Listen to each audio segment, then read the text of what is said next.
আসসালামু আলাইকুম রহমতুল্লাহি ওবরাকাতুহ। আলহামদুলিল্লাহি ওয়াহদা ওয়াসসালাতু ওয়াসসালামু আলা মান লা নাবিয়্যা বা'দা ওয়া আলা আলিহি ওয়া সাহবিহি ওয়া মাওয়ালা। এবার আসেন কুফরের গুনাহ কোনগুলা? চার প্রকারের গুনাহ কুফরের গুনাহ। চার প্রকারের গুনাহ কুফরের গুনাহ। এই গুনাহ করলে এর আমও যাবে সালাও যাবে, এটার নাম কুফরের গুনাহ। মানে এই গুনাহ করলে ঈমানও যাবে আমলও যাবে, দুনিয়াও যাবে আখিরাতও একেবারে শেষ। এই লোকটা মুহূর্তের মধ্যে হয়ে যাবে খায়রুল বারিয়া থেকে শাররুল বারিয়া। শাররুল বারিয়া মানে একেবারে সৃষ্টি জগতের সবচেয়ে নিকৃষ্ট, একটা কুকুরের চাইতে নিকৃষ্ট।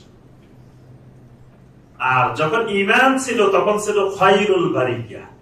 কোন সূরার মধ্যে আছে বলেন তো দেখি? মাশাআল্লাহ, সূরা আল বাইয়িনার মধ্যে আল্লাহ পাক ইন্নাল্লাযীনা কাফারু বলি লাস্টে বলছে কি উলাইকা হুম শাররুল বারিয়া। ইন্নাল্লাযীনা আমানু বলি পরে বলছে কি উলাইকা হুম খায়রুল বারিয়া। তাহলে কুফরির গুনাহ করলে সে শাররুল বারিয়া হয়ে যায়। কুফরির গুনাহ করলে ফি নারে জাহান্নামা খালিদিনা ফিহা হয়ে যায়। কুফরির গুনাহ করলে সে নাফাক হয়ে যায়। তাহলে সব বরবাদ। কোনটা কয়টা গুনাহ কুফরির গুনাহ? চারটা গুনাহ। একটা হলো কুফরে আকবার, একটা হলো শিরকে আকবার, একটা হলো নিফাকে ইতিকাদি, আর একটা হলো বিদআতে ইতিকাদিয়া। চারটা গুনাহ হলো কুফরের গুনাহ। কুফরে আকবার, কুফরে আকবার মানে কুফরি দুই রকমের, একটা কুফরে আকবার, একটা কুফরে আসগর।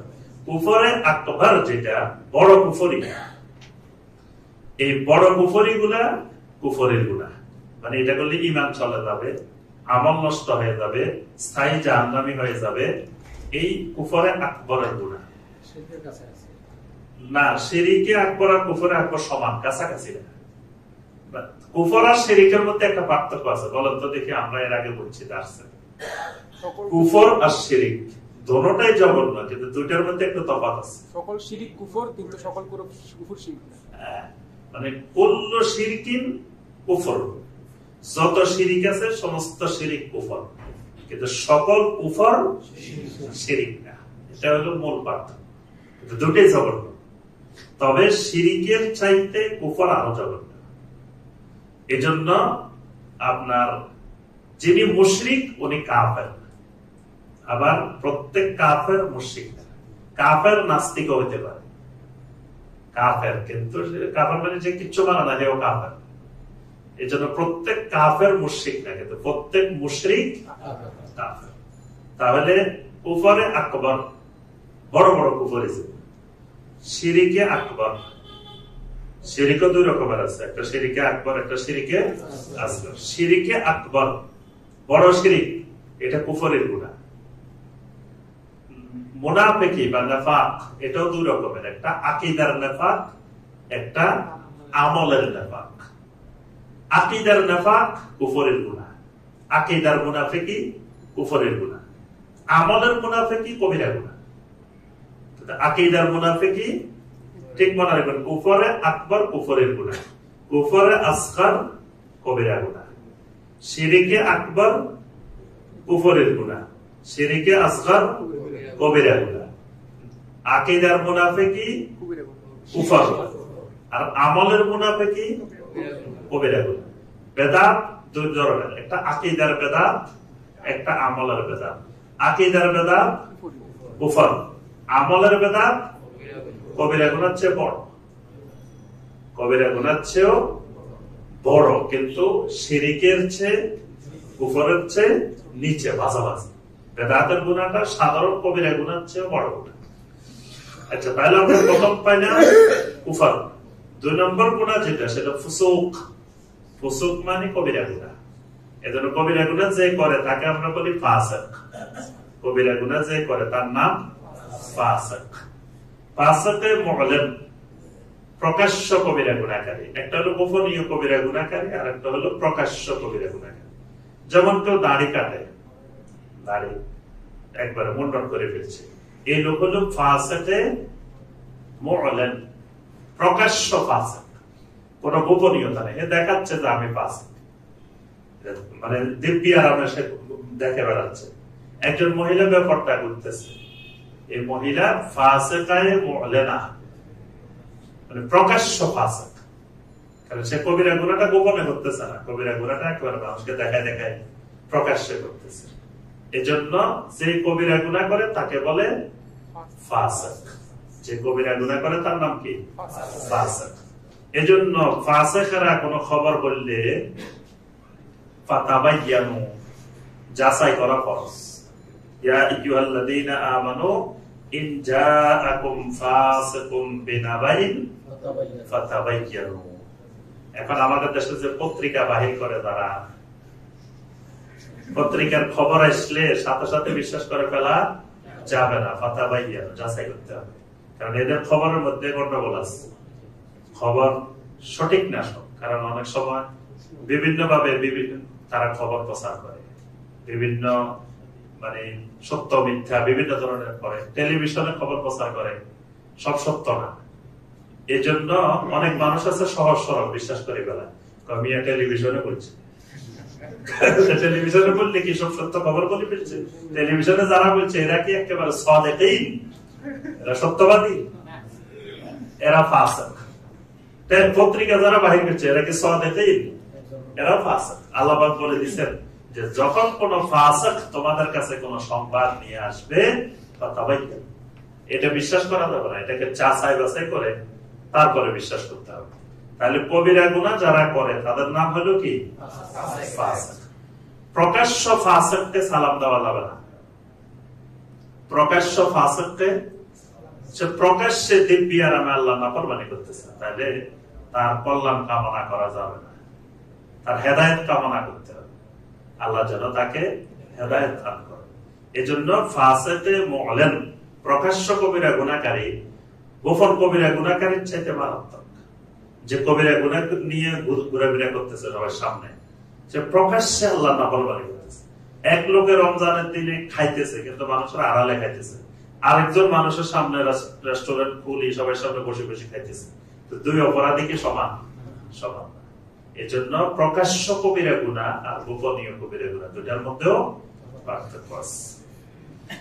আচ্ছা, এই কবিরা গুনাহ থেকে যদি কেউ বেঁচে থাকে তাহলে আল্লাহ রাব্বুল আলামিন তার সগীরা গুনাহগুলোকে দূর করে দেন। সুবহানাল্লাহ। কিন্তু শর্ত আছে, শর্ত হলো সগীরা গুনাহ মাফ হতে হইলে কবিরা গুনাহ থেকে বিরত থাকতে হবে। সূরা আন-নিসার 31 নম্বর আয়াত আল্লাহ পাক বলছেন, ইন তাজতানিবু কাবাইরা মা তুনহাউনা আনহু নুকাফির আনকুম সাইয়্যাতিকুম ওয়া নুদখিলকুম মুদখালান কারীমা। ইন তাজতানিবু কাবাইরা মা তুনহাউনা, যদি তোমাদেরকে যেই গুনাহগুলো থেকে নিষেধ করা হয়েছে বড় বড় গুনাহগুলো থেকে বেঁচে থাকো, তো নুকাফির আনকুম সাইয়্যাতিকুম, তোমাদের সাইয়্যাত গুলোকে আমি দূর করে দিব। এই সাইয়্যাত হলো সগীরা গুনাহ, সাইয়্যাত হলো সগীরা গুনাহ।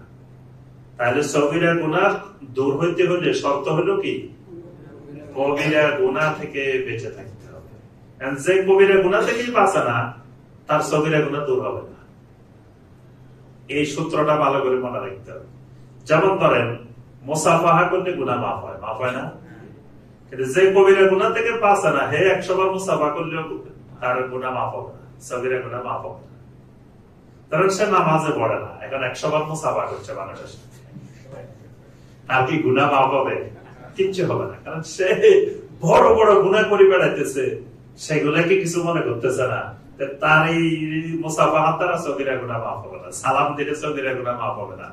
তারপরে আপনার একজন মুমিনের চেহারার দিকে তাকাইলে গুনাহ মাফ হয়, একটা মুস্কি হাসি দিলে গুনাহ মাফ হয়, মানে বিভিন্ন ভাবে সগীরা গুনাহ মাফ হয়।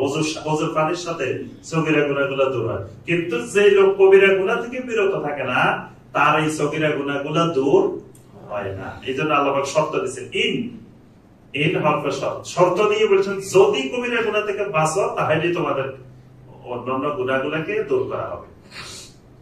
কোরআনে কারীমের মধ্যে অনেকগুলো দোয়া আছে, দেখবেন, রব্বানা ফাগফির লানা যুনুবানা ওয়া কাফির আন্না সাইয়্যাতিনা রব্বানা ফাগফির লানা, রব্বুল আলামিন আমাদেরকে ক্ষমা করে দেন। কি ক্ষমা করবেন?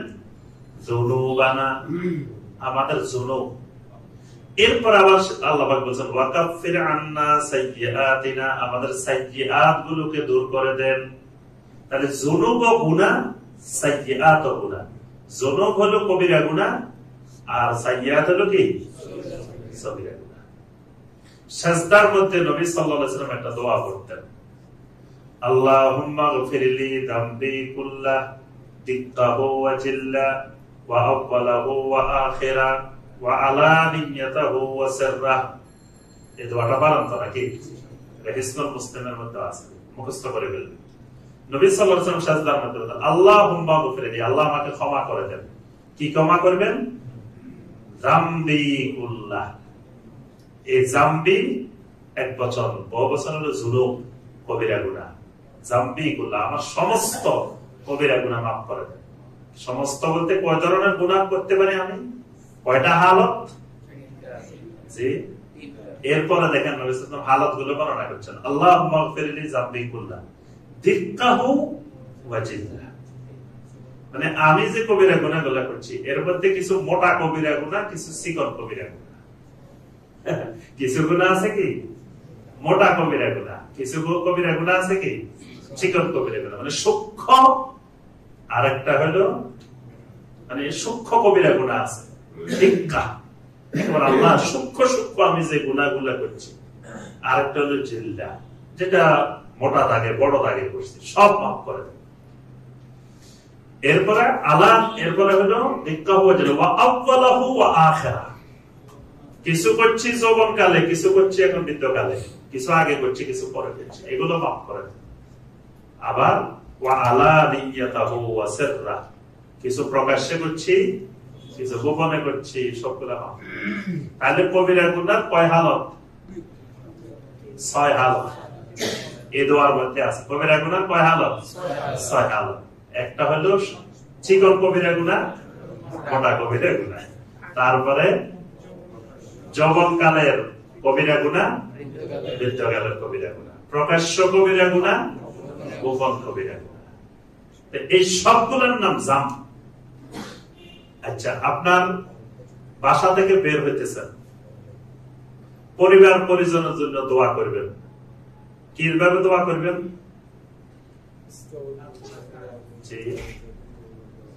দোয়া মানে আপনারা করেন না। বাঙালির একটা বড় অভ্যাস, এরা দোয়া করতে অভ্যস্ত না, দোয়া করতে খুব কষ্ট পায়। এরা মনে করে যদি এর জন্য দোয়া করি যদি পাই যায়, মানে মনে প্রচন্ড হিংসা, দোয়া করতে রাজি না। এদের বাঙালির মুখে যদি কোনোদিন দোয়া পায় না, আমি লক্ষ্য করে দেখছি। দোয়া করতেও চিন্তা করে, দোয়া যে করে দিচ্ছি যদি এটা পাই যায়, পাইলে যদি আবার আমার উপরে উঠে যায়, মানে হিংসা, হিংসা দোয়া করতে পারে না। কিন্তু আরবদেরকে দেখবেন আল্লাহু আকবার, খালি দোয়া করে, খালি দোয়া করে, করে না? দেখবেন আরবদেরকে মক্কা মদিনা গেলে যখন যান, আরবদের সাথে দেখা হইলে, সাক্ষাৎ হইলে একের পর এক দোয়া করতে থাকে, অনবরত দোয়া করতে থাকে। কারণ এই দোয়াগুলো আপনি যত করবেন আল্লাহ এই দোয়াগুলো আপনাকেও দিবেন। আপনি আরেকজনের জন্য করতেছেন না, তার জন্য না, এটা আল্লাহ আপনাকেও দিবেন। ঘর থেকে যখন বাইরে হবেন, পরিবার পরিজনের জন্য দোয়া করে বাইরে হবেন। আস্তাউদিউল্লাহ দীনাকুম ওয়া আমানাতাকুম ওয়া খাওয়াতিমা আমালিকুম। যে আল্লাহর আমানতে তোমাদেরকে রেখে গেলাম। কি কি? তোমাদের দ্বীন, তোমাদের আমানতদারিতা, তোমাদের শেষ আমল, এগুলো আল্লাহ সুপর্দ করে গেলাম। আরেকটা দোয়া আছে, আস্তাউদিউকুমুল্লাহ আল্লাযী লা তুদিউ ওয়াদাইয়াহু। তোমাদেরকে এমন আল্লাহর জিম্মায় রেখে গেলাম, যে আল্লাহর জিম্মায় রেখে গেলে কোনোদিন কোনো কিছু নষ্ট হওয়ার সম্ভাবনা নেই। এটা বলি পরিবার পরিজনের জন্য দোয়া করে বাইরে। আর পরিবারও আপনার জন্য দোয়া করবে। আপনি দোয়া করছেন, এরা দোয়া করবে না? বলে আমি তো করি না, তারা করবে কেমনে? তাদেরকেও শিখাইতে হবে। তারা তখন আমার জন্য দোয়া করবে। যাওয়াদাকাল্লাহু তাকওয়া, আল্লাহ আপনার তাকওয়া বাড়াই দিক। ওয়া গাফারা যামবাক, আল্লাহ আপনার গুনাহগুলো ক্ষমা করে দিক। ওয়া ইয়াসসারা লাকাল আমরা হাইসুমা কুনতা, আপনি যেখানে যান, যেখানে থাকেন, আল্লাহ আপনার কাজগুলো সহজ করে দিক। সুবহানাল্লাহ। নবী সাল্লাল্লাহু আলাইহি ওয়াসাল্লাম কি সুন্দর দোয়া শিখিয়েছেন দেখেন। কিন্তু বাঙালি করতে শুনি না, কোথাও শুনি না, শিখেও না, করেও না। এই জন্য এখানে এই দোয়াটাই জন্য বললাম যে পরিবার আপনার জন্য যে দোয়া করবে সেখানে বলবে, প্রথম বলবে জব্বাদাক আল্লাহু তাকওয়া, আল্লাহ আপনার তাকওয়া বাড়াই দিন। তারপরে বলবে কি ওয়া গাফারা যামবাক, আল্লাহ আপনার গুনাহ ক্ষমা করবেন। এই যামবাক মানে কবিরা গুনাহ। এই জন্য এক মুমিন আর এক মুমিনের কবিরা গুনাহ ক্ষমার জন্য দোয়া করতে হবে। এক মুমিন আর এক মুমিনের কবিরা গুনাহ, কারণ মুমিন সবচেয়ে ক্ষতিগ্রস্ততার মধ্যে আছে, বিপদের মধ্যে আছে গুনাহ নিয়ে। গুনার মতো বিপদ আর কিছু নেই। কিয়ামতের বাজারে আল্লাহ যদি আমাকে আপনাকে ডেকে বলে তোমার কোনো গুনাহ নাই, তোমার সব গুনাহ মাফ করে দিছে, আর কোনো টেনশন। আল্লাহ যদি বলে গুনাহ মাফ করে দিছে, এই জন্য নবী সাল্লাল্লাহু আলাইহি ওয়াসাল্লাম বলছেন যে আল্লাহ পাক যাদেরকে হিসাবে ইয়াসির দিবেন তারা জান্নাতে চলে যাবে। সাহাবায়ে কেরাম জিজ্ঞাসা করলেন আমাল হিসাব ইয়াসির, হিসাবে ইয়াসিরটা কি, সহজ হিসাবটা কি? নবী সাল্লাল্লাহু আলাইহি ওয়াসাল্লাম বলেন হিসাবে ইয়াসির হলো হিসাবেই হবে, আল্লাহ কবে যে সব মাফ করে দিচ্ছে, এটার নাম হিসাবে ইয়াসির। কারণ আল্লাহ হিসাব নেওয়া শুরু করলে সহজ দিলেও আমরা পার হওয়ার সুযোগ নেই, সহজ করলেও পার হওয়ার কোন সুযোগ নাই। এই জন্য হিসাবে ইয়াসির, আল্লাহর কাছে দোয়া করতে হবে আল্লাহুম্মা হাসিবনি হিসাবান ইয়াসিরা, আয় আল্লাহ আমাকে হিসাবে ইয়াসির সহজ হিসাব নেন। এই সহজ হিসাব মানে হিসাবে নেবেন। আল্লাহ বলছেন কাদ গাফারতু লাক, যেমন বদরি সাহাবীদেরকে আল্লাহ বলে দিয়েছেন। বদরি সাহাবীদেরকে কি বলছেন? এ মালু মা শাইতুম ফাকাদ গাফারতু লাকুম, সুবহানাল্লাহ, তোমরা যা মনে চায় তাই করো, আমি তোমাদের সব গুনাহ ক্ষমা করে দিলাম, সুবহানাল্লাহ। এটা বদরি সাহাবীদের ব্যাপারে আল্লাহর ঘোষণা আসছে। বদরি সাহাবীরা বদরের দিন 1 মিনিট যে দাঁড়াইছে বদরের ময়দানে আল্লাহর এই দ্বীনের হেফাজতের জন্য, আমরা সারা জিন্দেগি আমল করিও ওই 1 মিনিটের সমান হবে না। এই জন্য আল্লাহ পাক বদরি সাহাবীদেরকে বলে দিয়েছেন যে তোমরা যা মনে চায় তাই করো। বদরি সাহাবীরা যদি বদর করে আল্লাহ কোন ইবাদত না করে তাও তাদের সব গুনাহ মাফ। আল্লাহ ঘোষণা দিয়েছেন কাদ গাফারতু লাকুম, দুনিয়াতে তাদেরকে ঘোষণা দেওয়া হয়েছে কাদ গাফারতু লাকুম। এই জন্য কিয়ামতের ময়দানে আল্লাহ যে বান্দাকে বলবে কাদ গাফারতু লাকুম, এটার চেয়ে বড় পাওনা কিয়ামতের ময়দানে আর কিছু।